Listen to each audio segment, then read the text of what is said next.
श्री काल की वैष्णवी नमः। ओम श्री काल की वैष्णवी नमः। ओम श्री काल की वैष्णवी नमः। सर्वप्रथम हमारे भगवान सदगुरु सैयदी यूनुस अलगौहर की चरण कमलों में सर नवाकर मैं कोटि कोटि प्रणाम करता हूँ। तत्पश्चात हमारे इस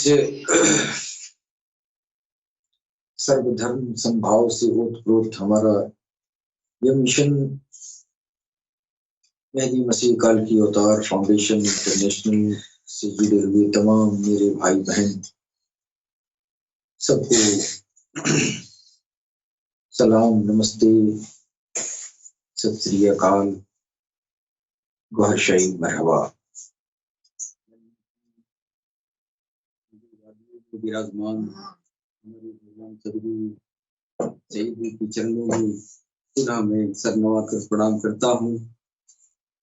पश्चात हमारे जितने भी सुनने वाले भाई बहन हैं, पूरी दुनिया में प्यार के जो पैकर हैं, ये मेहदी मसीह काल की अवतार फाउंडेशन इंटरनेशनल से जुड़े हुए जितने भी पुनीत आत्माएं हैं, सबको सर नवाकर प्रणाम करता हूँ। दोस्तों, पिछले एपिसोड में भगवान काल की अवतार गौहरशाही जी महाराज द्वारा लिखित ईश्वर धर्म नामक ग्रंथ का पाठ किया गया। पेश है आज के एपिसोड में गातांक के आगे सरकार अपनी ग्रंथ में, ईश्वर धर्म नामक ग्रंथ में लिखते हैं, अबू जर गफ्फारी, एक बुजुर्ग गुजरे, अबू जर गफ्फारी प्रयोलोपरांत कर्मफल दिवस के दिन लोग ईश्वर के जो मित्र हैं उनको पहचान कर लोग कहेंगे, हे प्रभु, मैंने इसको वुज़ू कराया था, मैंने इसको पानी पिलाया था, मैंने इसको खाना खिलाया था।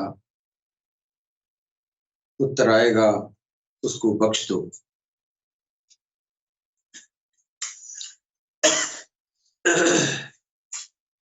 ईश्वर, मैंने इसे कपड़े पहनाए थे या खाना खिलाया था। उत्तर आएगा, इसे भी बख्श दो।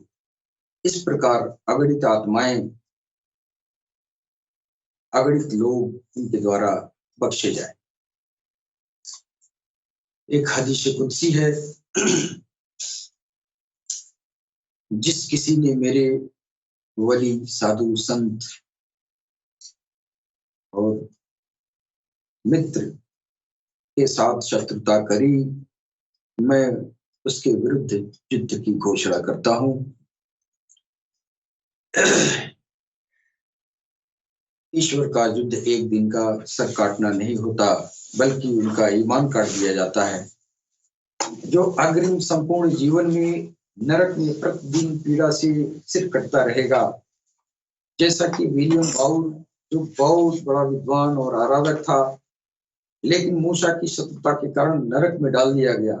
लोग कहते हैं ईश्वर आराधना से मिलता है, लेकिन सरकार भगवान काल की अवतार गौहरशाही जी महाराज कहते हैं ईश्वर हृदय से मिलता है। आराधना हृदय को स्वच्छ करने का साधन है। यदि आराधना से हृदय स्वस्थ नहीं हुआ तो ईश्वर से बहुत दूर है।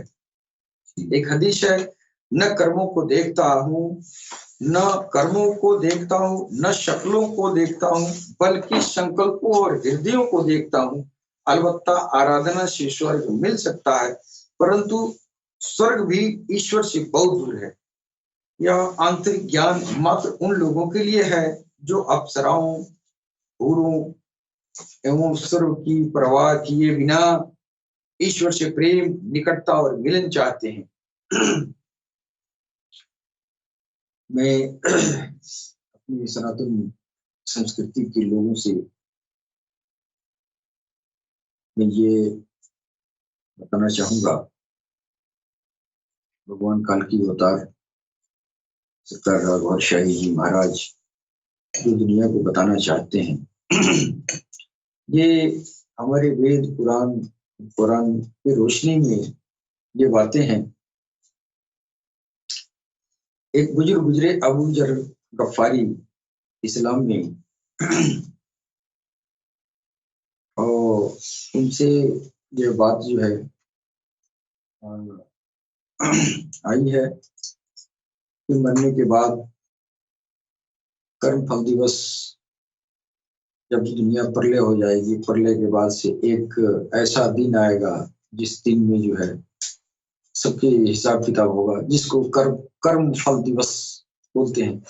तो कर्म फल दिवस के बारे में जो है इस्लाम में तो लोगों को इस बात पर अकीदा विश्वास है कि कर्म फल दिवस एक दिन होगा जिसको मैशर बोलते हैं, और क़यामत पर भी लोगों का ईमान है। लेकिन हमारे सनातन संस्कृति में ये क़यामत पर लोगों का थोड़ा सा विचार जो है जो पढ़े लिखे लोग हैं उनको है, लेकिन आम जनमानस में ये सनातन धर्म में लोगों के अंदर ये इस चीज का ये बेखौफ है कि हमारा कर्म फल दिवस होगा, और ये जो है ये क़यामत आएगी या प्रलय होगा।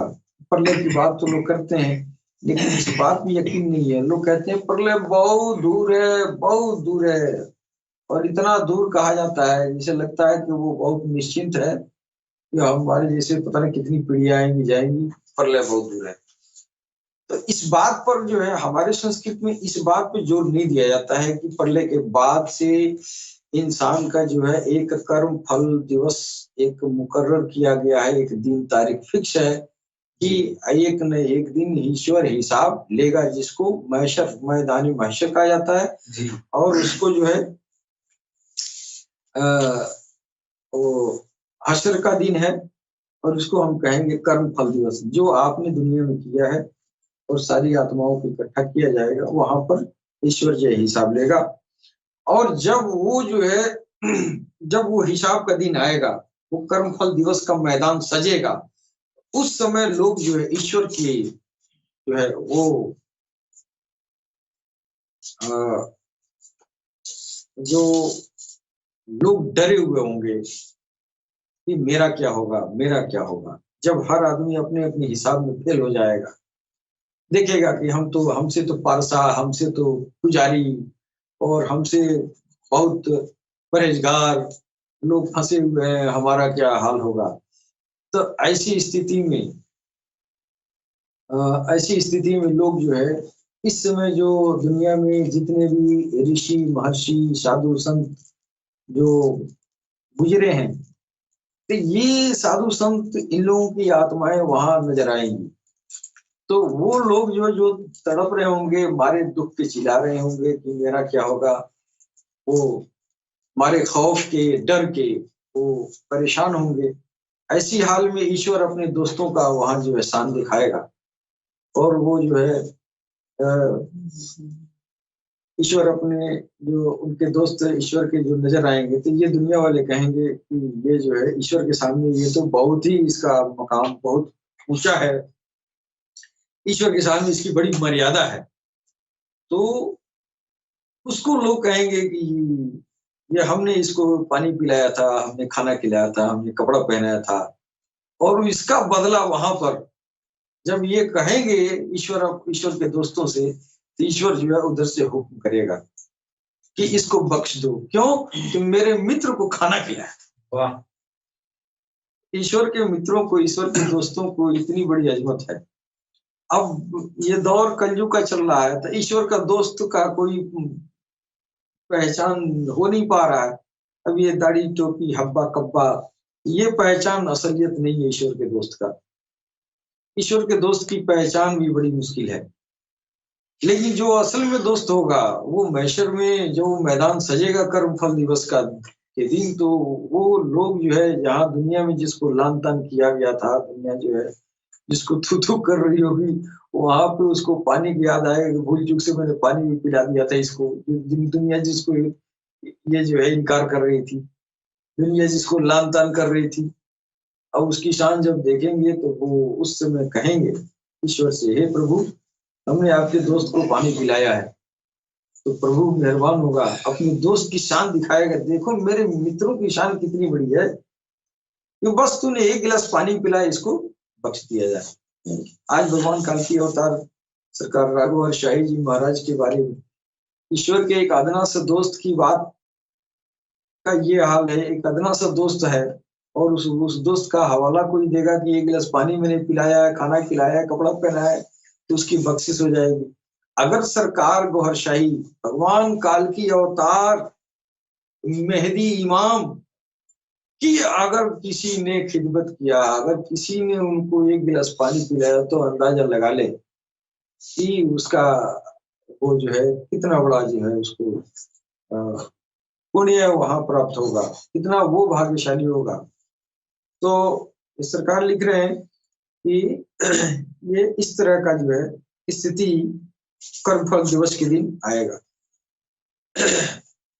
एक हदीस भी है, जिस किसी ने मेरे वली साधु संतों मित्रों के साथ शत्रुता करी, मैं उसके विरुद्ध युद्ध की घोषणा करता हूँ। अब एक चीज और ध्यान देने योग्य बात है, बातें जो है सरकार जो जिन्होंने लिख दिया है, जो उन्होंने लिखा है, एक एक बात इतनी महत्वपूर्ण है। मैं चाहता नहीं हूँ कि मैं सरसरी निगाह से मैं इस चीज को कह दूं। सरकार जो कहना चाहते हैं उसकी बाकायदा व्याख्या मैं करना चाहता हूँ, कि हर आम खास के दिमाग में यह बात बैठ जाए। जी बेशक। अब हमारे सनातन धर्म में हदीसों पर ईमान नहीं है। लोग ये कहते हैं ये हदीस और कुरान ये क्या है। ये जो लोग जो है ना समझ हैं, जिनको अकल नहीं है, या जिसके अंदर जो है द्वेष की भावना है, जाति धर्म की बात जो करते हैं, उनके अंदर ये बात होती है, वो कुरान और हदीस को ही इनकार कर जाते हैं, ये किताब ऑथेंटिक नहीं है। लेकिन जो पढ़े लिखे हैं, जो वास्तव में प्रेमी इंसान है और हर धर्म को अपनी एक नजर से सबको देखते हैं, तो जितना ईमान अपनी सनातन धर्म या अपने किसी भी धर्म की किताबों पर है, उतना ईमान उसके भी ऊपर है।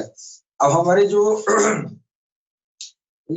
जो संस्था है, ये सर्वधर्म संभाव से पूरी दुनिया में मोहब्बत का पैगाम दे रही है। हमारे इस मिशन में तो जितने भी हिंदू हैं, सिख हैं, ईसाई हैं, चाहे जो भी जिस भी पंथ पंथावली के किसी भी धर्म को, सब एक दूसरे के धर्मों का आदर करते हैं।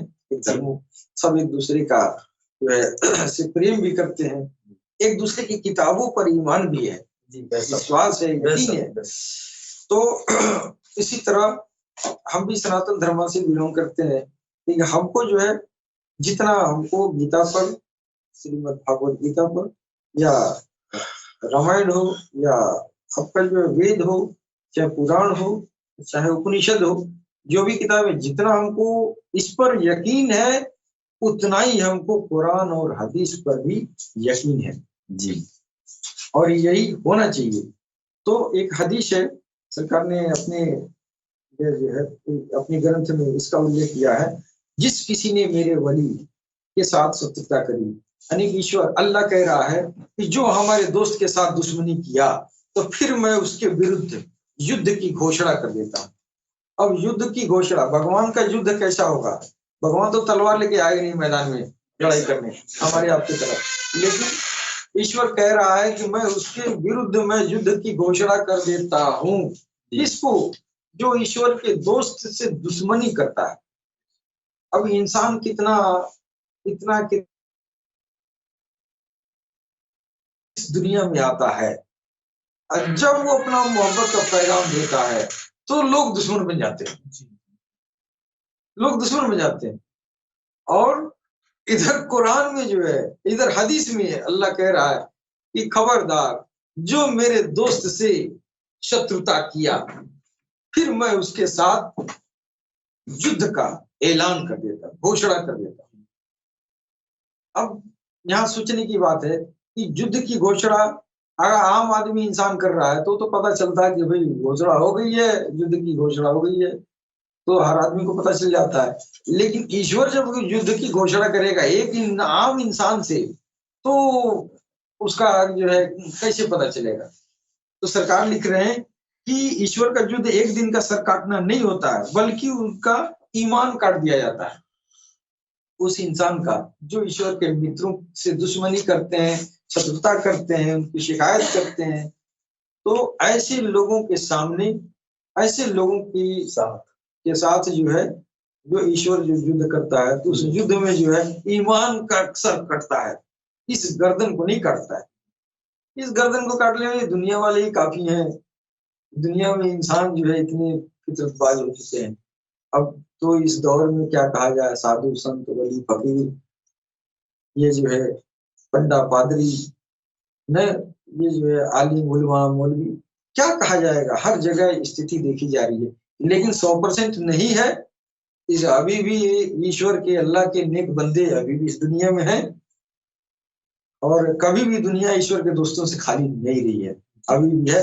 लेकिन वो पाखंडी नहीं होता है। तो जो ईश्वर का दोस्त होगा वो पाखंडी नहीं होता है। और जितनी पाखंड, जिसके अंदर पाखंड की बहुतायातता हो, बहुतायात में पाखंड ढोंग करता है, तो आपको समझ में आ जाना चाहिए कि कोई न कोई दाल में काला है। और सरकार ने अपने ग्रंथ में बताया भी है, पिछले एपिसोड में बताया भी था कि असल जो ईश्वर का मित्र है उसकी पहचान क्या है। तो ये पहचान जो है सारी दुनिया के सामने सरकार ने रख दिया है। अगर ये चीज अगर पाओ तो समझ लो कि ठीक ठाक है मामला, तो वरना जल्दी दामन छुड़ा के भागो, नहीं तो तुमको भी बर्बाद करेगा, तुम्हारी पीढ़ी को भी बर्बाद करेगा। तो हो ही रहा है। इसीलिए सरकार जो है दुनिया में एक कसौटी दिया है, दिल की धड़कनों में प्रभु का नाम का आ जाना। ये तो सदियों से होता रहा, लेकिन ये जो है, ये समय कालांतर में यह बात दुनिया भूल गई कि जुबान की तरह दिल भी राम राम करता है, भगवान का नाम लेता है, ईश्वर का नाम लेता है कि नहीं? तो ये चीजें जो है जमाना भूल गया है। सरकार जो है इसी को फिर दुनिया के सामने बताए हैं कि ईश्वर का भक्त वो है, ईश्वर का मित्र वो है, जिसका दिल जो है ईश्वर के जिक्र में, सिमरन में 24 घंटा हम वक्त जो है हमेशा अपने प्रभु के नाम का वो विरद करता है, संकीर्तन करता है, दिल की धड़कनों में राम राम करता रहता है। उसका संकीर्तन 24 घंटा अखंड संकीर्तन जिसका चालू है, वो समझिए कि वो एक नंबर का वही ओरिजिनलिटी है, सबसे पहली पहचान। और करामात तो जादूगर भी दिखाते हैं, करामात से धोखा होती है, इसीलिए करामात जो है पर यकीन नहीं करना चाहिए, इसलिए कि ये करामात वाली चीज बड़ी धोखेबाज होती है। जो असल वली की करामात हो तो बार बार थोड़ी होता है, वो कभी जरूरत पड़ी, आपको ईमान जा रहा है तो आपके ईमान को बचा लिया करामात दिखा के। लेकिन जादूगर जो होगा तो रोज करामात दिखाएगा, इसलिए उसको वाहवाही कराना है ना। तो ये सब चीजें हैं।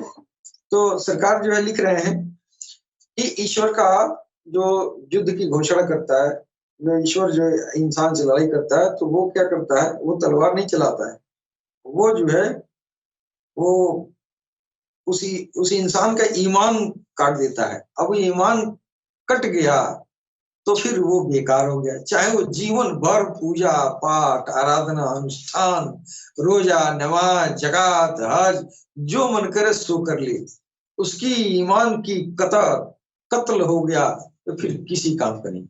अब एक ईश्वर भक्त का, ईश्वर मित्र का, एक भगवान के दोस्त का, अल्लाह के दोस्त का, अल्लाह के वली का तमाम सारी उपाधियां दी जाती हैं। एक ईश्वर के दोस्त की अगर आपने शत्रुता किया, उससे दुश्मनी किया, उससे जलन किया, डाह किया, तो ईश्वर इतना नाराज होता है। समझ जाइए कि संतों की जो है कितनी बड़ी अजमत अल्लाह ने, भगवान ने, ईश्वर ने इस दुनिया में दिया है। और आज इस दौर में कलयुग क्यों कहा गया? कलयुग में पहला यही सारा काम उल्टा हो गया है। जिसको आदर करना चाहिए तो उसको जो है वो आदर किया जा रहा है, जिसको इज्जत देना चाहिए उसको जिल्लत दिया जा रहा है, और जिसको जो है जिल्लत देना चाहिए उसकी इज्जत कौन पूछता है, पूजा हो रही है। ये कलयुग का ये सब पहचान है। तो सरकार कह रहे हैं कि उसका जो उसके ईमान का गर्दन काट दिया जाता है, ईमान काट दिया जाता है। जो अग्रिम संपूर्ण जीवन में नरक में प्रतिदिन पीड़ा से सर काटता रहेगा। जैसा कि विलियम बाउर जो बहुत बड़ा विद्वान और आराधक था, विलियम बाउर जो है हजरत मूसा कलीमुल्लाह के जमाने में एक ऐसा आराधक तपस्वी, एक ऐसा विद्वान था। वो उसका नाम था विलियम बावर। विलियम बावर विलियम बावर को लोगों ने जो है, जो मूसा के दुश्मन थे, मूसा से चलने वाले थे, तो विलियम बावर को लोगों ने जाके उनके विरुद्ध भड़काया। क्योंकि उस जमाने में विलियम बावर का ये हाल था कि उस जमाने में लोग उनसे जो है आशीर्वाद लेने जाते थे, उनसे मिन्नतें मांगने जाते थे, ईश्वर के ईश्वर के दरबार में जो है अपनी अर्जी लगाने के लिए विलियम बावर के पास लोग जाया करते थे। और विलियम बावर की बात ईश्वर सुनता भी था, लोगों की मुराद भी पूरी होती थी, और वो अपने जमाने में बहुत जो है चर्चित जो है संत माना गया। लेकिन जब मूसा का दौर आया तो मूसा जो है ये जो है अल्लाह के पैगंबर थे, मुरसलीन थे, पैगंबरों में भी ये आला दर्जा है। वो मुरसलीन थे और ईश्वर के जो है बहुत ही मुकरीब, बहुत ही करीब दोस्त थे। अब वो ईश्वर अपने दोस्तों के से जो जलन रखने वाले उनके साथ क्या कर रहा है? विलियम बावर की जीवन भर की जो उसकी पूजा आराधना इबादत जो भी किया होगा अपने हिसाब से, जो भी उसने जो है भगवान का, ईश्वर का, अल्लाह का भजन भाव किया था, सब ईश्वर ने जो है उसको सबको काट दिया। सिर्फ इसलिए कि उस जमाने के जो पैगंबर थे हजरत मूसा कलीमुल्लाह उनके खिलाफत कर दिए, उनसे शत्रुता कर दी लोगों के कहने से। जी। तो वह जो है विलियम बावर को नर्क में डाल दिया गया। लोग कहते हैं ईश्वर आराधना से मिलता है,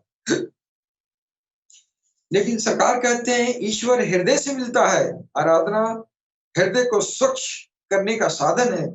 यदि आराधना से हृदय स्वच्छ नहीं हुआ तो ईश्वर से बहुत दूर है। आराधना हृदय को स्वच्छ करने का साधन है। जो आराधना, पूजा आराधना ये जो भी होता है जिस भी धर्म में, जैसे मान लिए हमारे हिंदू सनातन धर्म में ये क्या होता है, बैठ के मंत्रोच्चारण किया जाता है, और ये जो है सांसों को रोक के, और जो है कुछ लोग ध्यान लगाते हैं, तरह तरह की क्रियाएं करते हैं, तरह तरह का जो है, या हम लोगों के सनातन धर्म में सूर्य नमस्कार का एक प्रचलन है। ये योगी जो है तरह तरह के योगासन करते हैं, और उसके बाद से इसके अलावा और भी जो है तमाम अखंड संकीर्तन होता है, अनुष्ठान होता है, और क्या क्या भोज किया जाता है, यज्ञ किया जाता है। ये सब क्या है? ये सब जो है वो सब अपने हृदय को पवित्र करने के लिए, जी, हृदय को पवित्र करने के लिए ये सब किया जाता है। उससे ईश्वर नहीं मिलता है, उससे आपका हृदय पवित्र होता है। जब हृदय पवित्र होगा तब आपको ईश्वर से आपका मेलजोल होगा, आपसे ये जो है ताल्लुक जुड़ेगा। तो ईश्वर आराधना से मिलता है, ये लोगों का कहना है, लेकिन सरकार कह रहे हैं ईश्वर हृदय से मिलता है। आराधना हृदय को स्वच्छ करने का साधन है। यदि आराधना से हृदय स्वच्छ नहीं हुआ तो ईश्वर बहुत दूर है। अगर आप पूजा पाठ, रोजा, नमाज, ज़कात, चाहे ये जो है गंगा नहान कर रहे हैं या कुंभ नहा रहे हैं, इससे आपको कोई फर्क नहीं पड़ता है। अगर इन कामों से आपका हृदय स्वच्छ नहीं हुआ तो फिर आपका किया धरा बेकार है। आप जो है ये समझ लें कि भगवान से बहुत दूर है। एक हदीस भी है, न कर्मों को देखता हूं, न शक्लों को, बल्कि संकल्पों और हृदय को देखता हूँ। ये अल्लाह ने कहा, एक हदीस भी है कि अल्लाह कह रहा है कि हम शक्लों को, सूरत को नहीं देखते हैं जी। तो हम क्या करते हैं, हम जो है शक्ल सूरत बना लेते हैं, ये दाढ़ी टोपी और ये क्या क्या हरा पीला काला क्या क्या जो गमछा लोग लगा के घूम रहे हैं। हम भी तो पीला लगाए ही हैं, अब इसलिए लगाए हैं कि आप देखने में लगे कि हाँ सनातन का रिप्रेजेंटेशन कर रहे हैं। इसके पीछे मेरा ईश्वर से इससे लेना देना नहीं है, ये हवा कबा से। सिर्फ धर्म का रिप्रेजेंटेशन है कि हमारे संस्था में, हमारी जो वर्ल्ड वाइड जो है ये संस्था है सर्वधर्म समभाव का, इसमें हर रंग के, हर तरह के, हर धर्म के, हर कौम के, हर पंथ और ये लोग, हम लोग आपस में मेल मोहब्बत से रहते हैं। तो इसके परिचय है, इसके लिए मैंने लगाया है। लेकिन इससे ईश्वर से लेना देना नहीं है। आप टोपी लगाए, चाहे दाढ़ी बढ़ाए, चाहे मत बढ़ाए, गंगा नहाए चाहे मत नहाए, ये सब करने से अगर आपका नाभि आत्मा संतुष्ट होती है, हृदय आपका पवित्र होता है तो फायदेमंद है। अगर इन सब करने से हृदय अगर मैल का मैल ही रहे तो फिर ये हब्बा कब्बा लगाकर क्या करेंगे, ईश्वर से आप बहुत दूर हैं जी। ऐसा अब ये जो है, अब ये हृदय को पवित्र करना, अपनी नाभि आत्मा को संतुष्ट करना, ये क्या है, ये एक तरह का आंतरिक ज्ञान है। यह आंतरिक ज्ञान मात्र उन लोगों के लिए है जो अप्सराओं एवं स्वर्ग की परवाह किए बिना ईश्वर से प्रेम, निकटता और मिलन चाहते हैं। अब ये सरकार गोहशाही, भगवान काल के अवतार, मेहदी इमाम, जो इन दुनिया वालों को जो ये दिल वाला ज्ञान, दिल को पवित्र करने वाला ज्ञान, नाभि आत्मा को पवित्र करने वाला जो ज्ञान दे रहे हैं, यह ज्ञान उन लोगों के लिए नहीं है जो पूजा करते हैं, अगरबत्ती दिखाएंगे, अनुष्ठान करेंगे और कहेंगे हे प्रभु हमको स्वर्ग में डालिएगा। और अमूमन लोगों का, जो भी हिंदू, मुसलमान, सिख, ईसाई जो भी है, जो अगर दीन को, धर्म को जान गया है तो फिर वो स्वर्ग नरक के ऊपर जो है उसका तपस्या निर्भर है कि हम पूजा करेंगे और मरने के बाद स्वर्ग में जाएंगे। लेकिन कोई भी इंसान ये जो है ये नहीं सोचता है कि स्वर्ग नरक के छोड़ के हम प्रभु को पाएं, प्रभु के करीब जाएं, प्रभु से मोहब्बत हो और हमको स्वर्ग नहीं, हमको प्रभु चाहिए। इस तरह की बात जो है लोग नहीं कहते हैं। लेकिन जिसके अंदर ये आंतरिक ज्ञान, जो आध्यात्मिक ज्ञान है, जिसको इल्म तसव्वुफ बोलते हैं, ये जो है यह ज्ञान उन लोगों के लिए है जो गुरु गिलमा का चक्कर छोड़ के ये जो है रब के मोहब्बत, उसका प्रेम और निकटता और मिलन चाहते हैं। ये बात इतनी महत्वपूर्ण सरकार ने लिखा है कि धर्म वाले जो भी हो, चाहे हिंदू हो चाहे मुसलमान हो, जिसके अंदर ये बातें हैं कि हम पूजा कर रहे हैं और मरने के बाद हमारी पूजा, आराधना, तपस्या, दान, दक्षिणा और ये जो है जो भी पूजा, आराधना, नमाज, रोजा, जकात, जो भी अरकान जिस भी धर्म में है, इस सब करने से हमको स्वर्ग की प्राप्ति होगी। स्वर्ग में स्वरंगनाएं की प्राप्ति होगी। स्वरंगनाएं एक विशेष स्त्रियां होंगी जिसके साथ जो है वो जिंदगी गुजारेगा। तो इस तरह का तस्वर, इस तरह का ख्याल हमारे जो धर्म विद्वान हैं समाज में इस तरह की बात करते हैं। और हालांकि बात तो सत्य है कि ये स्वरंगनाएं स्वर्ग बन के तैयार है, नरक भी बन के तैयार है। स्वर्ग की लाफानी नेमतें भी हैं और ये बात सत्य भी है कि स्वर्ग में स्वरंगनाएं भी हैं। ये चूंकि जब कुरान में लिखा है, अल्लाह खुद कह रहा है, तो इसमें कोई शक नहीं है कि ये सब चीजें नहीं है जरूर। लेकिन उसकी लोभ से आप अगर पूजा करते हैं तो फिर आप तो लोभी है ना जी। कैसे स्वर्ग के लोभ से आप भगवान की आराधना करते हैं, पूजा करते हैं, तो आप एक तो लोभी हैं।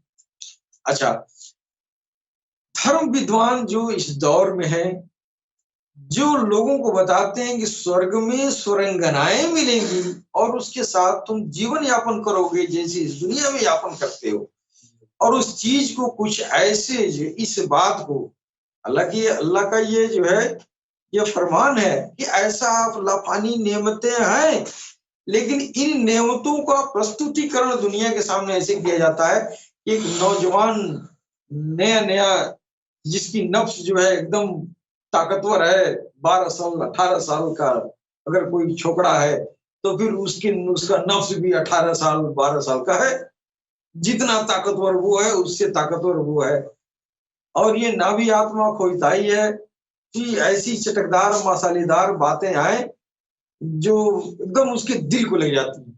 तो कुछ आलिम हजरात जो है हम सुनते हैं अक्सर यूट्यूब पर, चाहे ये तमाम सारे कि आलिम जो है हुरों का वो स्वरंगनाओं की व्याख्या करते हैं, और जो सुनने वाली जो नई पीढ़ी है वो स्वरंगनाओं की तस्वर उसकी ख्यालात उसके जान में बन चुका होता है, और उन स्वरंगनाओं के आगे इस दुनिया की जो औरतें हैं, जो स्त्रियां हैं, वो उसकी तस्वुर में फीका होने लगती हैं।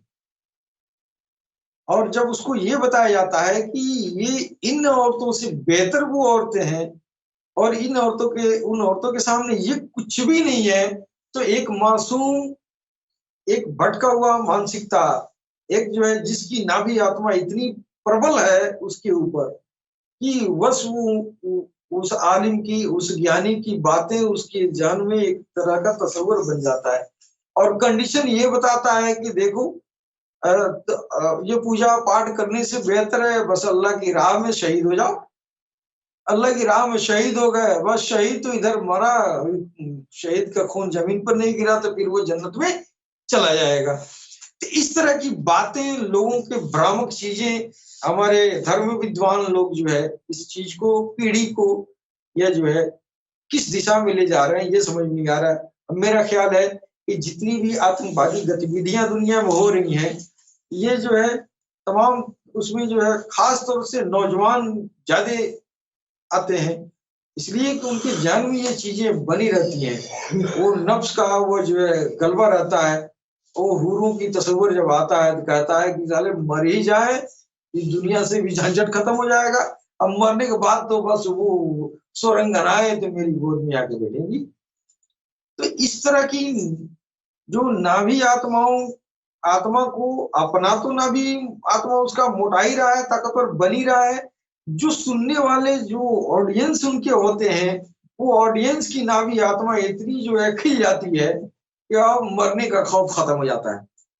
पहले तो लोग मरने से भी कुछ डरते थे, लेकिन ये आलिम हजरात, ये जो किसी भी धर्म के धर्म विद्वान हैं, जो स्वर्ग और नरक की स्वर्गनाओं सुरंगनाओं की जो व्याख्या करते हैं, वो इस तरह करते हैं कि वो आम मासूम मानसिकता उसके चक्कर में पड़ के और फिर अपनी जान को स्वेच्छा से गंवाने के लिए भी तैयार रहता है।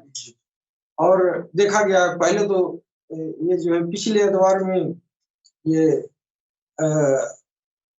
इस्लाम में तमाम तरह की ये जो है इस तरह की गतिविधियां दिखाई दे जा रही हैं, और अब देखा जा रहा है कि उसी की नकल अब और अन्य धर्मों वाले भी कर रहे हैं। हमारे सनातन धर्म में भी इस तरह की बातें जो है अब आ रही हैं कि अब ये स्वर्ग की जो है कुछ इस तरह की भड़काऊ चीजें भी बताई जाती हैं। इससे अमन मोहब्बत नहीं फैलेगा। असल जो चीज है ईश्वर की मोहब्बत, ईश्वर का प्रेम है।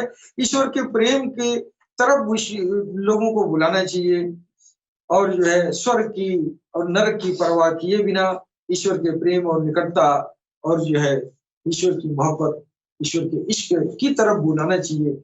लेकिन आज ये जो है कलयुग में इस तरह की चीजें जो है बहुतायत में हो रही हैं, जिसके लिए सरकार गौहर शाही ने ये सारी जनमानस को ये मोहब्बत, ये इश्क का पाठ जो है पढ़ाया है। और ये जो किताब ईश्वर धर्म नामक ग्रंथ जो लिखा है, बहुत ही बेहतरीन तरीके से आम इंसानियत को ये बता रहे हैं।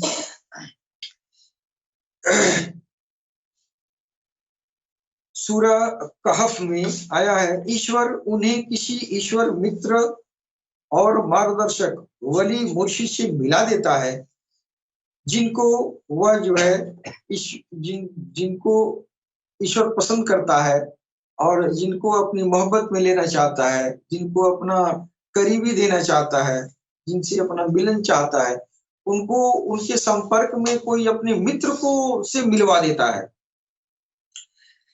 जब ईश्वर किसी भक्त के किसी भी मोह कार्य से मेहरबान हो जाता है तो उसे बड़े प्यार से देखता है। उसका प्यार से देखना ही भक्त के पापों को जला देना है। उसके पास बैठने वाले भी कृपा दृष्टि के लपेट में आ जाते हैं। अब देखिए, ईश्वर के जो मित्र हैं, ईश्वर के मित्रों का कितनी बड़ी ये अजमत दिखा रहा है ईश्वर खुद की। देखो हमारा मित्र जो है ऐसा है कि तुम उसके पास भी बैठ गए तो फिर ईश्वर की झलकियों के जद में आ जाओगे, फिर तुम्हारा भी कल्याण हो जाएगा। तुमने कुछ भी नहीं किया और ईश्वर के दोस्त के करीब जाके बैठ गए, तेरा बैठ जाना ही वो हजारों साल का पूजा पाठ आराधना से बढ़ के है। जैसे कि हजारों साल पूजा पाठ आराधना आप करेंगे, पता नहीं आपके ऊपर झलकियां गिरेंगी कि नहीं गिरेंगी। इधर ऑलरेडी ईश्वर अपने मित्र के ऊपर वो जो है 24 घंटा झलकियां अपनी ये जो है ज्योति की बारिश कर रहा है और उसके संपर्क में जाके बैठ गए, फिर उस ज्योति के जल में आ गए तो आप भी जो है आपकी गुनाह झड़ गई, आपकी गुनाह जल गए, आप भी पाक साफ हो जाएंगे। तो उसके पास बैठ जाने पर भी कृपा दृष्टि के लपेट में आ जाते हैं। ईश्वर का ये मित्र जो है, एक कुरान में कहानी आई है, कहफ नामी गुफा में सोए हुए जो सज्जन पुरुष थे, ये हजरत ईसा अलैहिस्सलाम के दौर में, वो जो है कहफ नामी गुफा में कई सौ साल तक सोते रहे। ईश्वर उनको प्यार से देखता रहा, जिस कारण उनका साथी कुत्ता भी हजरत कतमीर बनकर स्वर्ग में जाएगा। वो जो है ईसा के जमाने में कुछ ऐसे लोग थे जो कहफ नामी गुफा में जो है उस समय का जो आतंकी राजा था, उसके वजह से उसके आतंक से परेशान होके वो राज छोड़ के जा रहे थे। फिर रास्ते में उसके सिपाही पीछा कर रहे थे, फिर वो एक गुफा में छुप गए। ऐसा ये कहानी आती है कुरान में। तो उसमें जो है बाहर से ये मकड़ी का जाला आ गया ईश्वर की कुदरत से, भगवान की कुदरत से, और फिर सिपाही जो पीछा करने वाले थे वो नहीं पाए, फिर आगे चले गए। और वो जो है वो जो ईश्वर के मित्र थे वो कुछ संख्या में लोग थे, साथ में उनके एक कुत्ता भी था। और वो गुफा जब बंद हुआ फिर वो जो है 300 साल गुजर गया, 300 साल गुजर गया और वो लोग गुफा में सोए रहे। वो सोए कैसे रहे? वो ईश्वर उनको देख रहा था, ईश्वर की कृपा दृष्टि में थे और कृपा दृष्टि होने की वजह से इंसान तो वो महफूज 300 साल के बाद से वो लोग फिर नींद से उठे और वो कुत्ता भी उठा, साथ में जो कुत्ता था। अब एक आम कुत्ता और कहाँ हजरत इंसान, और वो कुत्ता भी वो ईश्वर के झलकियों के जद में वो भी आ गया। वो कौन सा इबादत किया था? नहीं किया था। उसके लिए भी अल्लाह कह रहे हैं कि हजरत कतमीर बनकर स्वर्ग में जाएगा। जब शेख फरीदुल ये बाबा फरीदुल हक शकरगंजवी जो है ईश्वर की कृपा दृष्टि में आए तो साथ बैठा हुआ चरवाहा भी रंगा गया।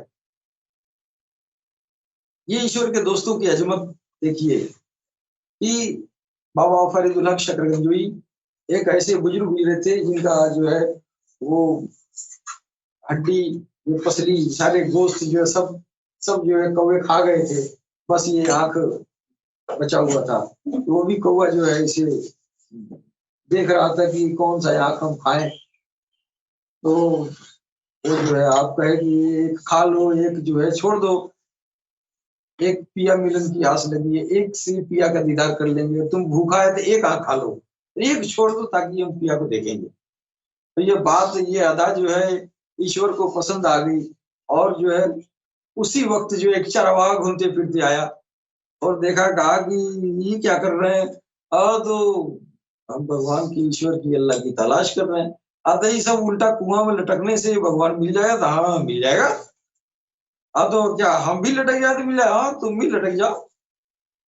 अब तो बाबा फरीद कह रहे थे अब तुम लटको तो अब तो पता चलेगा लटकने का क्या मजा है। अब वो लटका और बाबा फरीद के साथ जो है जो वो बाबा फरीद के साथ में आया, बाबा फरीद के इतने वर्षों की तपस्या के बाद तब ईश्वर की झलकियां आई। आज झलकियां जब आनी थी तो ये चरवाहा भी चला गया। अब उसी झलकियों के जद में, उसी ईश्वर कृपा दृष्टि में, जब कृपा दृष्टि ईश्वर की जब गिरी आई, उनके ऊपर पड़ी, तो उस समय चरवाहा आ गया। एक 36 साल मेहनत किए और एक घूमते फिरते डंडा घुमाते हुए आ गया। ईश्वर की शान, ये जो है अपने दोस्त की शान दिखा रहा कि देखो मेरे दोस्त के करीब आ गया कि चरवाहा सा, न वो पारसा है, न कोई पुजारी है, न कोई भजन भाव किया है, जीवन भर वो लठ लेके घुमा था, लेकिन पुण्य के साथ वो भी जो है वली बन गया। बिल्कुल, ये ईश्वर अपने दोस्तों की शान दिखा रहा है कि हमारे दोस्तों के करीब रहने से, इसलिए जो है ये संतों के इर्द गिर्द लोग चारों ओर से इकट्ठा हो जाते हैं। लेकिन अब तो संतों की पहचान खत्म हो गई है, तो अब हर किसी के इर्द गिर्द लोग जुट जा रहे हैं और वो शैतान अपना तमाशा कर रहा है। लेकिन अगर वास्तव में ईश्वर का मित्र है तो फिर उसके एक पल उसके साथ रहना तेरे हजारों साल की पूजा पाठ आराधना अनुष्ठान से बढ़ के है। बेशक है कि नहीं जी। कैसे है, आप जीवन भर अनुष्ठान करते रहे, स्वाहा ओम स्वाहा ओम नमः शिवाय ओम नमः शिवाय करते रहे, आपके ऊपर तो भगवान की कृपा दृष्टि नहीं पड़ रही है। क्यों? तो आपका दिल पवित्र नहीं है। वो तो चमकते हुए दिलों को देखता है ना, तो देखेगा नहीं। आपका दिल पवित्र नहीं होगा, चाहे कितनों कह दे भगवान का नाम, कितनों ढोलक झाल बजा ले, लेकिन उसका दिल पवित्र है ना, उसके शरीर में शरीर जाके छुआ दिए तो बस छू गया और उसके ऊपर झलकियां पड़ रही है। ईश्वर की कृपा दृष्टि झलकियों के रूप में आती है, ज्योति के रूप में आती है, नूर की शक्ल में आती है। अब वो नूर के जद में आ जाएंगे, उस झलकियों के जद में आ जाएंगे तो ये दिल साफ हो जाएगा। ऐसा हाँ, वो जल जाएगा, इसका जो कालिक है सब मिट जाएगा जी। ये नाभी आत्मा पवित्र हो जाएगी। इसलिए संतों के चौगोर इकट्ठा लोग हो जाते हैं। हृदय कतवीर बनकर वो कुत्ता भी स्वर्ग में जाएगा। जब शेख फरीदुल हक शकरगंज ईश्वर की कृपा दृष्टि में आए तो साथ में बैठा हुआ चरवाहा भी रंगा गया। जब ईश्वर अबुल हसन खरकानी की किसी अदा पर मोहित हुआ तो वार्तालाप का क्रम आरंभ हो गया। एक बुजुर्ग गुरे, बहुत बड़ी बाइक हस्ती हजरत अबुल हसन खरकानी ये रहमतुल्लाह ने एक बहुत बड़े पाए के वली गुजरे हैं। उनके किसी अदा पर जो है ईश्वर जो है खुश हो गया और ईश्वर जो है बात करना आरंभ कर दिया उनसे। तो एक दिन उसे कहा, ऐ अबुल हसन, अपने मित्र से ईश्वर कह रहा है, ऐ अबुल हसन, यदि तेरे बारे में लोगों को बता दूं तो लोग तुझे पत्थर मार मार कर हलाक कर देंगे। तो हजरत अबुल हसन खरकानी रहमतुल्लाह अलैह कह रहे हैं कि यदि मैं तेरे बारे में लोगों को बता दूं कि तू कितना दयालु है तो तुझे कोई भी प्रणाम नहीं करेगा। भगवान के मित्र जो है, भगवान से ईश्वर का मित्र जो है, जब उसकी इच्छा हुई तो अपने मित्र से बात कर रहा है। देखिए कितना प्यारा अंदाज में बात हो रही है कि ये अब हजरत अबुल हसन को कह रहा है अल्लाह कि अब तेरी दुनिया में तेरी बता दे तेरे बारे में तो तुमको जो है दुनिया वाले बहुत तुमको बड़ी ये मार मार के तुमको हलाक कर देंगे, न जान से मार देंगे। तो इन्होंने कहा कि हमको कह देंगे, हमारा राज खोल देंगे तो हम आपका भी खोल देंगे क्या? तो तेरे बारे में लोगों को बता दूंगा कि अल्लाह बहुत दयालु है, तो हम कुछ करेंगे वो माफ कर देगा। तो कोई भी तुमको जो है, जहां लोग जान जाएंगे तुम इतना दयालु है, हम कुछ करेंगे तो माफ कर देगा, तो कौन तुमको पूजा करेगा? कोई नहीं पूजा करेगा। तो अल्लाह भी डर गया, कहा अरे अपने दोस्त से भाई हमको भी फंसा दिया अपनी बात में। तो ईश्वर ने कहा कि अच्छा चल ऐसा करो कि न तू लोगों को बता और न मैं बताऊंगा। हमारा राज तेरे पास, तेरा राज मेरे पास रहे। ये ईश्वर के जो दोस्त होते हैं, अल्लाह के वली, तो ये ईश्वर भी देखिए कितना बढ़िया ये मोहब्बत में बात हो रही है कि तेरा राज मैं खोल दूंगा, वो भी कह रहा है मैं तेरा राज खोल दूंगा। तो अल्लाह ने कहा तुमको मार के दुनिया वाले बर्बाद कर दिया। तुमने कहा कि हमको आ देगा तो तेरा पूजा ही को नहीं करेगा। यही हो रहा है दुनिया में, यही होता रहा है। जो ईश्वर का मित्र आया है, किसी की चमड़ी खींची गई है, किसी की गर्दन काटी गई है, अब किसी को जीवन भर जो है, किसको नहीं सताया लोगों ने? सारे पैगंबरों को सताया। हिंदुओं में जितने भी अवतार है सबको लोगों ने सताया। कृष्ण को कितना सताया गया, राम को कितना सताया गया, सबको सताया गया। इसके अलावा जो और भी मित्र जो है लोग आए हैं, वो सब कोई सताए गए हैं। किसी की खाल खींची गई, किसी की गर्दन काटी गई, किसी को देश बाहर निकाला गया, किसी को कुछ हुआ। ये रीति है। ईश्वर जानता है कि इंसान एक ऐसा है, इसीलिए है हसन खरकानी से कहा कि हम तो बता दे तेरे बारे में तो दुनिया जो तुमको हलाक कर देगी। ठीक, ईश्वर तो देख रहा है ना कि इंसान कितना जालिम रहा है। तो जब एक और वाकया है कि तीसरी बार जब जैद को शराब के अपराध में लाया गया तो संगतियों ने कहा इस पर लानत, बार बार इसी अपराध में आता है। तब मोहम्मद सल्लल्लाहु अलैहि वसल्लम ने कहा लानत मत करो, यह ईश्वर और उसके प्रियतम से प्रेम भी करता है। जो ईश्वर और अवतार से प्रेम करते हैं नरक में नहीं जा सकते। सरकार के जमाने में एक वाकया गुजरा, पैगंबर इस्लाम हुजूर पाक सल्लल्लाहु अलैहि वसल्लम के जमाने में कोई उनका सहाबा थे, वो जो है बार बार शराब के नशे में जो है, वो शराब उस समय इस्लाम में मना कर दिया गया था और वो उसके इस गुनाह के पीछे कुछ सजाएं भी मुकर्रर कर दी गई थी। तो एक ऐसे मित्र थे जिनको शराब की लत पड़ गई थी और वो बार बार पकड़े जाते थे और बार बार उनको कोड़ों से मार के वो सजा दिया जाता था। अब सरकार हुजूर पाक के मित्र थे, सहाबा थे, अपने ही मित्र को कानून में फंस गया तो फिर अपने मित्र को आदेश देना कि मारो इसको, कितना दर्द वाली बात थी। अब तो कानून के, शरीयत के मजबूरी में तो उनको कह देना पड़ा कि अच्छा मार दो। लेकिन बार बार जब पकड़ के यही आते थे कि भाई शराब आज भी पिया है, शराब आज भी पिया है, नहीं तो सरकार जो है एक तरफ शरीयत के हिसाब से तो उनको सजा देने का हुक्म भी करते, लेकिन दिल उनका लरज जाता था जब अपने दोस्त को देखते थे कि सजा पा रहा है। तो उन लोगों ने, कुछ सहाबा ने उनके ऊपर लानत भेजना शुरू किया। उस समय सरकार हुजूर पाक जो है पैगंबर इस्लाम कहे कि नहीं, तुम लानत ना भेजो, वो जो है वो तुम्हारे ईश्वर का, अब तुम्हारे ईश्वर के जो ये हबीब है, प्रियतम, उससे वो प्रेम करता है, यानी मोहम्मद रसूलुल्लाह से और अल्लाह से। अल्लाह कह रहे हैं कि ये ईश्वर और उसके हबीब से ये प्रेम करता है, और ईश्वर से और उसके दोस्तों से प्रेम करने वाला कभी नरक में नहीं जा सकता। ईश्वर के मित्रों की इतनी बड़ी ये अजमत है। निसंदेह ईश्वर संपूर्ण प्राणियों से प्रेम करता है और समस्त जीवों का ख्याल रखता है। विवश कीड़े को पत्थर में भी भोजन पहुंचाता है, परंतु जिस प्रकार आज्ञोल्लंघन संतान को दंड और संपत्ति से वंचित किया जाता है, इसी प्रकार आज्ञोल्लंघकों का दृष्टों के लिए वह प्रकोप बन जाता है।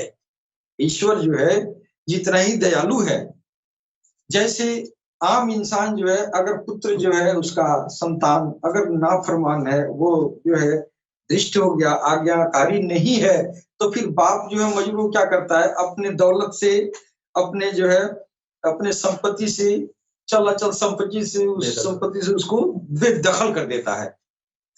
है कि नहीं। और उसी तरह जो है ईश्वर भी, अगर ईश्वर की जो आज्ञा है, ईश्वर ने जो धर्म में कानून बनाया है, जो शरीयत बनाया है, उस पर अगर नहीं चलता है तो फिर वह जो है उस इंसान के लिए वो जो है वो उसके ऊपर ईश्वर कुपित भी हो जाता है। ये भी जो है ध्यान देने योग्य बात है। विश्वास करो, तुम्हें भी ईश्वर देखना चाहता है। सरकार लिख रहे हैं कि तुमको भी ईश्वर देखना चाहता है, लेकिन तुम अनभिज्ञ हो, लापरवाह हो या अभागे हो। जिसे लोग देखते हैं उससे प्रतिदिन साबुन धोते हो, प्रतिदिन क्रीम लगाते हो और दाढ़ी बनाते हो, और जिसे ईश्वर न देखना है, ईश्वर ने देखना है, क्या तूने उसे कभी धोया है। क्या लिख रहे हैं कि जिसको दुनिया देखती है, ये जो है ये कपड़ा जो है दुनिया देख रही है, और इसको जो है इतनी डेंटिंग पेंटिंग, ये क्रीम पाउडर क्या मसाला, और ये जो है हम क्या करते हैं सैलून में 1-1 घंटे जाके और मूंछ को काटते हैं, ये करते हैं, लुकअप हमारा। जो दुनिया देख रही है उसको खूब संवारते हैं। और बहनों की तो बातें अलग है संवरने की। तो जो दुनिया को देखना है उसकी इतनी सजावट की जाती है। किसी की चेहरे को तरफ दुनिया देखती है ना, दिल की तरफ तो कोई नहीं देखता है, चेहरा सब देखते हैं। और जिसको ईश्वर ने देखना है, अब ईश्वर क्या देखेगा, वो तो आपका चेहरा देखेगा नहीं। अब उन्होंने तो कह दिया, एक हदीस में आया है, न मैं तेरे शक्लों को देखता, न मैं तेरे अमलों को देखता है। हाँ, मैं तो दिलों को देखता हूँ।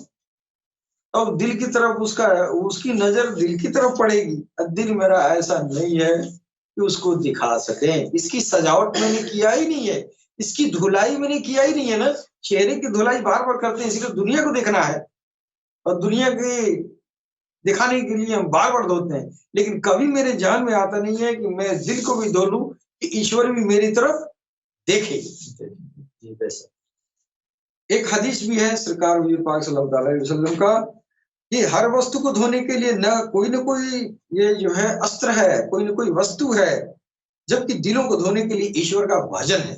लिकुल्ली शहीन शिकाला शिकालतुल कुलूब जिक्रुल्लाह, सरकार का ये एक हदीस है कि सब कुछ, हर चीज को धोने के लिए कोई न कोई सामान है, कोई न कोई जो है वस्तु है। चेहरे को धोते हैं, तरह तरह की क्रीम पाउडर, तरह तरह की चीजें हैं। नहीं कुछ है तो पानी से धुलते हैं, लेकिन दिल में जो है दिन भर आप धोइए, दिल में पानी घुसेगा नहीं। तो दिल को धोने के लिए ईश्वर के, भगवान के, अल्लाह के पैगंबर ने कहा कि दिल को धोने के लिए ईश्वर के नाम का भजन है। ईश्वर के नाम के भजन दिनों से हो, फिर अंदर राम राम या अल्लाह अल्लाह, चाहे भगवान का कोई भी नाम अंदर रगड़ा लगेगा, ज्योति बनेगी। उस ज्योति के जरिए तुम्हारा दिल पवित्र होगा, वो दिल जो है चमकदार होगा। फिर चमकते हुए दिल को सरकार ने कहा है कि जैसे तुम चमकते हुए सितारे को देखते हो, चमकता हुआ सितारा तुमको दिखाई देता है, उसी तरह जो है उसी तरह चमकता हुआ दिल ईश्वर देखता है। नहीं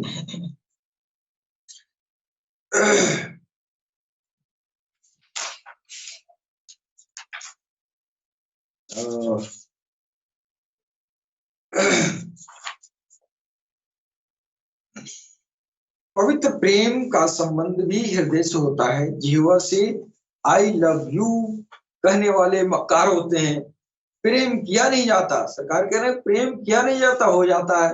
अब तो यहाँ प्यार की बात जो है, लोग आई लव यू का एक चलन है, दिन भर मक्कारी किया जाता है, जबकि आई लव यू कहने की जरूरत नहीं है, वो प्रेम नहीं है, वो मकर है। आपका जो है दिल जो होता है ना, दिल में स्वतः ही प्रेम जो है भगवान की कृपा की तरह जो है आता है। हाँ, तो ये प्रेम जो है स्वतः हो जाता है, जो भी दिल में उतर जाए। ईश्वर को दिल में उतारने के लिए अनुध्यान, तसव्वुर, जैसे ध्यान, हर धर्म में जो ध्यान का प्रविधान है, मुसलमान में भी ध्यान किया जाता है, हिंदू में भी अनुध्यान किया जाता है, तस्वीर किया जाता है। आप बैठे हुए हैं, आप जो है भगवान की तस्वीर करेंगे, अब भगवान को आप देखेंगे, तस्वीर किसे करेंगे, तो पहले आपको रिस्क लेना होता है, पहले गुरु की तस्वीर गुरु का ख्याल किया जाता है, गुरु का अनुध्यान किया जाता है। गुरु का अनुध्यान क्यों करेंगे? इसलिए कि भगवान का अनुध्यान आप करेंगे नहीं, देखे ही नहीं है, आपके सामने है नहीं वो, तो फिर आप कैसे अनुध्यान करेंगे? लिहाजा आपको मजबूरी में जो है गुरु का ध्यान करना पड़ता है। अब गुरु का अनुध्यान करते हैं तो गुरु के अंदर वो ईश्वर निहित है, अंदर बैठा हुआ है। वो उसका वादा है कि मैं उस अपने मित्र का हाथ बन जाता हूँ, जुबान बन जाता हूँ। तो गुरु अगर ईश्वर का मित्र है तो फिर वो ईश्वर है, उसकी जुबान ईश्वर की है तो ईश्वर ही है। अब ईश्वर की तलाश करने वाले कहते हैं, अब अक्सर लोग कहते हैं अब भगवान के देखले बड़ो, भगवान के देखले बड़ो, बात तो बुझे ही नहीं है, भगवान के देखले बड़ो, एक ही भाषा लोग बताते हैं। बात को समझे तो सबको ही पता चल जाएगा भगवान को देखना। भगवान तो दो जगह है, एक तो ऊपर है, आसमान पर बैठा है, सातवें आसमान पर वो जो ब्रह्मलोक है? और एक जो है उसने कहा कि जिसको जमीन पर देखना है हमारे दोस्त को देख लो। तो ये तो किसी को पता नहीं है। अब वहां जाने के लिए अपनी आत्मा को जागृत करेंगे तो हम न जाएंगे। अब आत्मा जागृत नहीं है तो किसको देखेंगे? तो गुरु को देख लीजिए। उसका वादा है ना कि मैं उसका हाथ बन जाता हूँ, उसका जुबान बन जाता हूँ, उसका वो जिसको पकड़ता है मैं पकड़ लिया, मैं उसके आंख हूँ, मैं उसका मुंह हूँ। तो सब उसका आंख उसका मुंह जब भगवान का है तो उसी को ना भगवान कहेंगे, वही ना भगवान कहते हैं युवा।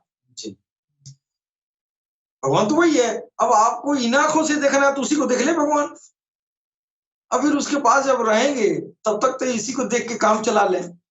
और वो सही में गुरु है, सही में वास्तव में वो सतगुरु है, तो एक दिन वो वहां भी पहुंचा देगा। आप उन आंखों से भी देख लेंगे तो आपका दर्शन पूरा हो गया। इन आंखों से भी देख लिए, इन आंखों से भी देख लेंगे, है कि नहीं? तो पारंगत गुरु हो तो, वरना तो खिलवाड़ तो हो रहा है खूब। तो सरकार लिख रहे हैं मात्र वाहन, ये जरा देखते रहिएगा समय, मात्र वाहन का इंजन गंतव्य स्थान तक नहीं पहुंच सकता जब तक अन्य वस्तुएं भी स्टीयरिंग टायर आदि न हो। इसी प्रकार आराधना भी नाभि आत्मा की शुद्धिकरण और हृदय की शुद्धिकरण के बिना अधूरी है। यदि इन आनंदों के बिना पूजा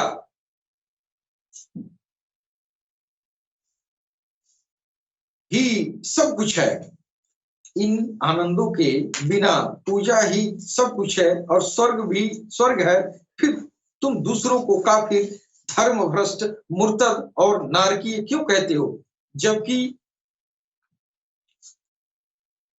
वह भी आराधना करते हैं। अंतर यह है कि कोई ईसा के गद्दे पर सवार है और कोई दज्जाल के गद्दे पर सवार है, अर्थात अंदर से दोनों काले, मात्र श्रद्धाओं का अंतर हुआ।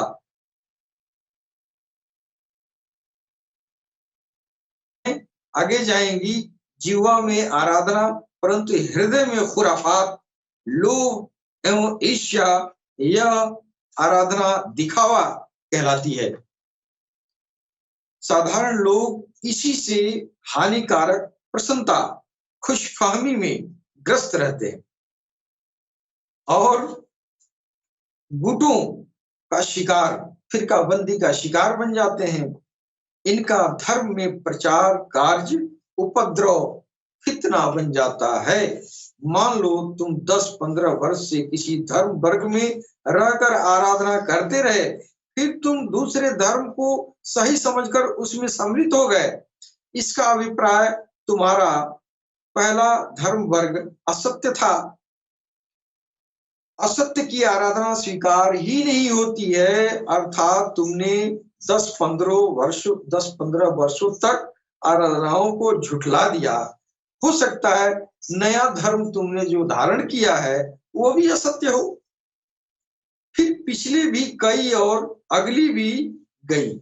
पिछली भी आपकी भजन भाव, इबादत, पूजा पाठ, रोजा, नमाज, आराधना, अनुष्ठान जो आप लोगों ने किया वो भी गया, और दूसरा भी पता चला कि ये बातिल है, ये भी गलत है, ये भी झूठा है, तो ये भी गया। पटरी उतरी तो कोल्हू के बैल की तरह वहीं उपस्थित पाया। आयु नष्ट होने से उत्तम था कि किसी पूर्ण दक्ष गुरु को ढूंढ लिए होते।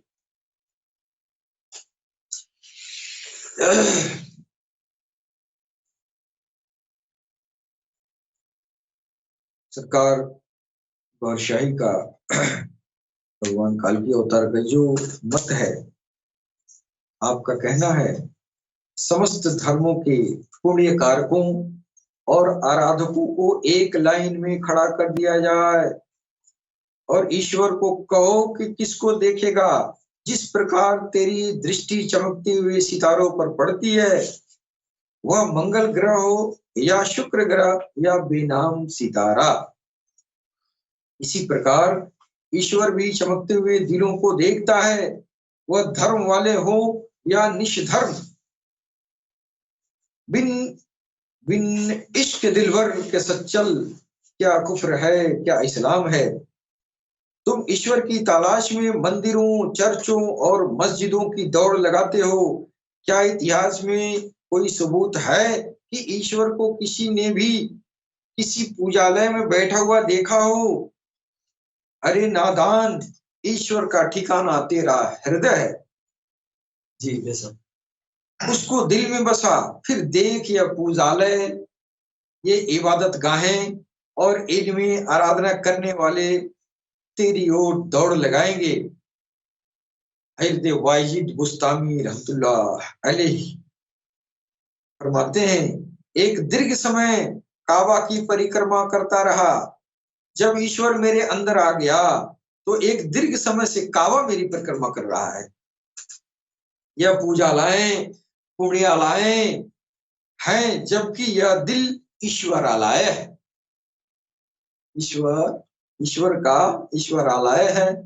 तो ईश्वरालय क्या होगा? ये जहाँ पूजा किया जाता है पूजालय हो गया है, जहाँ पुण्य प्रताप करने जाते हैं पुण्यालय हो गया है।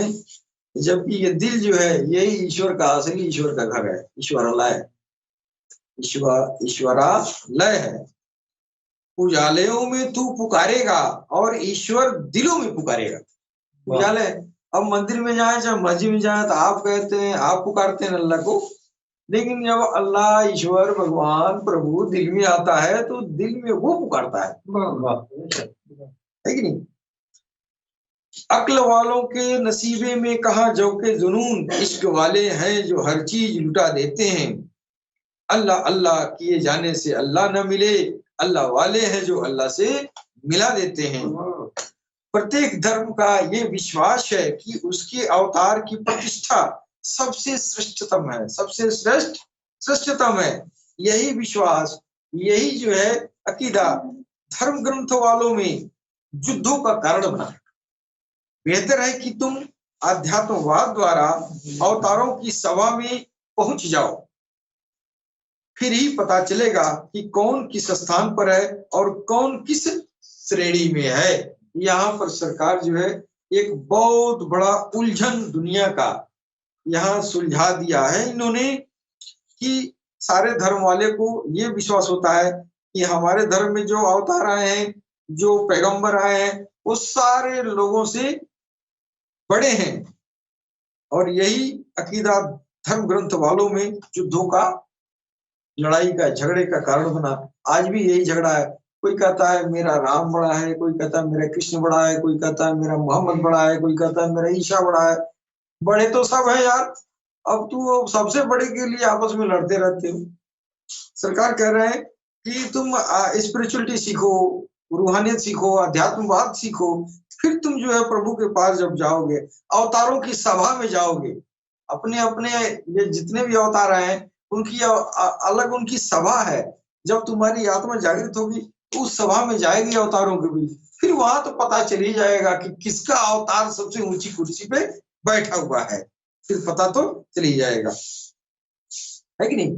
तो इसके साथ ही अपने वाणी को हम विराम देना चाहते हैं और अंत में मैं सभी अपने सुनने वाले भाई बंधुओं को सबको सर नवाकर प्रणाम करते हैं। गौर शही मरहबा।